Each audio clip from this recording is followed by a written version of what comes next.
అసలు 9 నెలలు కడుపులో మోసి బయట ప్రపంచాన్ని పరిచయం చేసి అల్లారుముద్దుగా పెంచుకున్న పిల్లల్ని అసలు ఎట్లా చంపాలనిపిస్తుంది ఈ తల్లులకి. మొన్న గెట్ టుగెదర్ పార్టీకి వెళ్ళిందని చెప్పేసి ఒక న్యూస్ బాగా హల్చలైంది. 3 పిల్లల్ని చంపేసింది. ఇంకొక ఆమెనేమో మొన్ననే రేపు బర్త్డే ఉందనంగా వాళ్ళ పిల్లలిద్దరిని గొడ్డలతో నరికి చంపింది. ఈరోజు న్యూస్ పేపర్లో చూడండి, అసలు కుమార్తెకు విషం ఇచ్చి తల్లి ఆత్మహత్య యత్నం, చికిత్స పొందుతూ 4.5 చిన్నారి మృతి. హైదరాబాద్ ప్రగతి నగర్లో మరో విషాద ఘటన. ముక్కుపచ్చలారని చిన్నారి జీవితాన్ని కన్నతల్లే చిదిమేసింది. శీతల పానీయంలో ఎలకల మందు కలిపి కుమార్తెతో తాగించింది. ఆ తర్వాత ఆమె తాగింది. ఆత్మహత్యకు ప్రయత్నించింది. తాగి చిన్నారి మృతి చెందగా నిందితురాలు ఆసుపత్రిలో చికిత్స పొందుతోంది. తల్లి అనారోగ్య సమస్యతో ఈ దారుణానికి ఒడిగట్టినట్టు పోలీసులు ప్రాథమికంగా నిర్ధారించారు.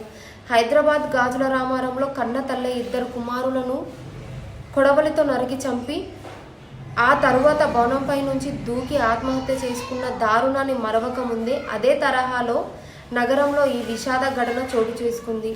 నిజంగా అసలు ఎందుకు ఇంత దారుణానికి ఒడిగడుతున్నారనేది అర్థం అవ్వట్లేదు.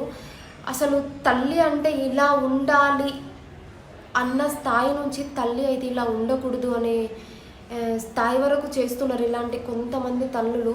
దయచేసి మీ ఆర్థిక పరిస్థితి ఎలా ఉన్నా, మీ ఆరోగ్య పరిస్థితులు ఎలా ఉన్నా కానీ బయట చాలా అనాథ ఆశ్రమాలు ఉన్నాయి పిల్లల్ని చూసుకోవడానికి. సో మీ ఆరోగ్య పరిస్థితి బాగాలేకపోయినా కానీ, ఒకవేళ మీకు ఆర్థిక పరిస్థితి బాగాలేకపోయినా కానీ అలాంటి అనాథ శరణాలకైనా ఇవ్వండి.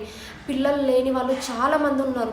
దేవుడా ఒక్క బిడ్డను ప్రసాదించు తండ్రి, నా జీవితం ధన్యమవుతుందని మొక్కని గుడి లేని వాళ్ళు ఉన్నారు.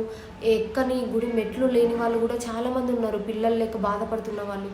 అలాంటి వాళ్ళను తీసుకొని వెళ్ళి కనీసం పెంచుకొని హ్యాపీగానన్నా ఉంటారు కదా. మీరు ఇలా చేయడం వల్ల నిజంగా చాలా మంది ఎలా అంటే బాధపడుతున్నారు బయట. దయచేసి పిల్లల్ని చంపకండి. మీ ఆర్థిక పరిస్థితి ఎలా ఉన్నా కానివ్వండి, మీ ఆరోగ్య పరిస్థితులు ఎలా ఉన్నా కానీ, అంత సాదుకోవడానికి ఇబ్బంది అవుతుందంటే చాలా శిశు మందిరాలు ఉన్నాయి. సో వాళ్ళకన్నా ఇవ్వండి. అక్కడ చాలామంది పిల్లల్ని తీసుకొని పెంచుకుంటారు. పిల్లలు పుట్టరు అన్న తెలిసిన వాళ్ళు ఎవరైనా ఉంటే పెంచుకుంటారు. కానీ ఇలా పిల్లల్ని చంపకండి. ఫస్ట్ ఆఫ్ ఆల్ ఇన్ని న్యూస్లు బయటకు వస్తున్నాయి.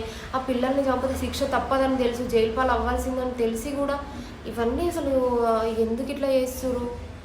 ప్లీజ్ ఇలాంటి ఏమన్నా ఆలోచనలు ఉన్నా ఒక మంచి సైకాలజిస్టుని కలిసి మీరు మెంటల్గా స్ట్రాంగ్ అవ్వండి. కానీ ఇలా పిల్లల్ని చంపకండి ప్లీజ్.